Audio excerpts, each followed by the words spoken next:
Good morning. I'm Jim Schatzman, Executive Director of Racine Kenosha Vocational Ministry. I want to root my comments in the context of two scriptures. In Amos it says, "Can two walk together except they be agreed?" In Matthew it says, "Again, truly I tell you that if two of you on earth agree about anything they ask for, it will be done for them by my Father in heaven." Walking with those in need has a long history. One of the characteristics of the ancient world was how the church cared for its members and those in the community. We may remember that there were no service organizations in the ancient world. Widows and orphans generally died penniless and destitute.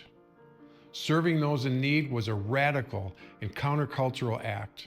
The economic disparities between the ruling class and the artisan class was beyond what you and I can imagine today. There was no middle class. The idea of philanthropy has been around for a long time, but nothing like we see now would have been imaginable in biblical times.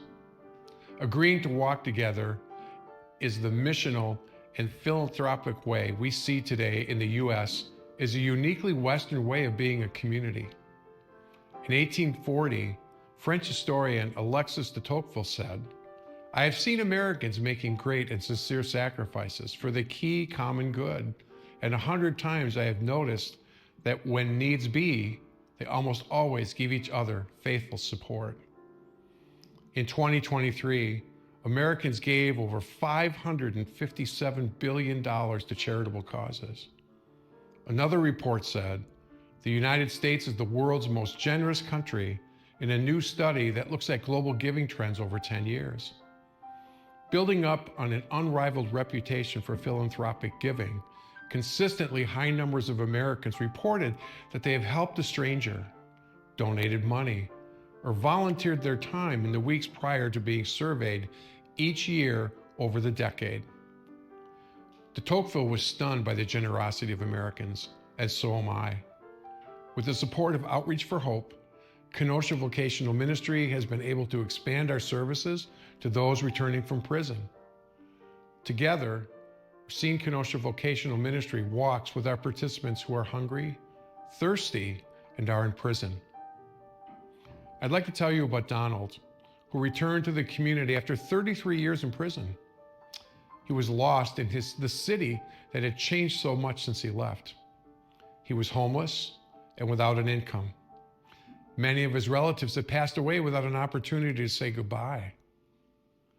Our KVM, in partnership with Pastor David Reby and Breaking the Chains Ministry, helped him to reconnect with his family, regain his confidence to live in a community he no longer recognized.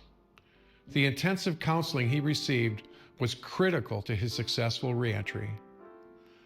Our KVM and Pastor Reby had been walking with Donald for several months as he began finding his way to self-sufficiency and a healthier civic engagement.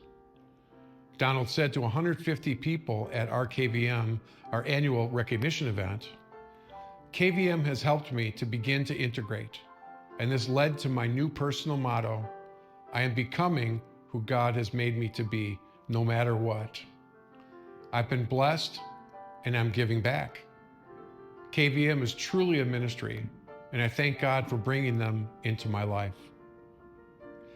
Donald now has a home and has secured the veterans benefits he earned by serving his country. You walked with us, you, members of this congregation and members throughout the Synod, walked with us in helping Donald to find his way, connect to his children, find a home, and be welcomed back after more than 30 years of separation from the community he grew up in.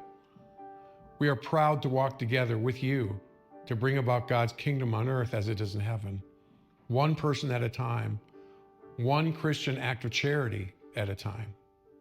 We have done this together. You have walked with us in this journey.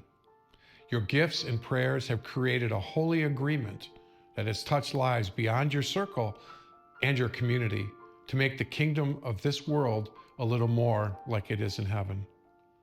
God's work is being done in partnership with each of the Synod congregations to fulfill Jesus' command to love our neighbors as ourselves. Without your support, our work with Donald would not have happened. I want to thank each and every one of you. and to ask you to pray for those we serve, to remember those who are in prison at this time of year, separated from family and friends, for those who are unemployed and struggle to maintain basic needs. Thank you for walking with us as we live together a Matthew 25 ministry. For I was hungry, and you gave me something to eat. I was thirsty, and you gave me something to drink. I was a stranger, and you invited me in. I needed clothes, and you clothed me. I was sick, and you looked after me. I was in prison, and you came to visit me. Thanks be to God.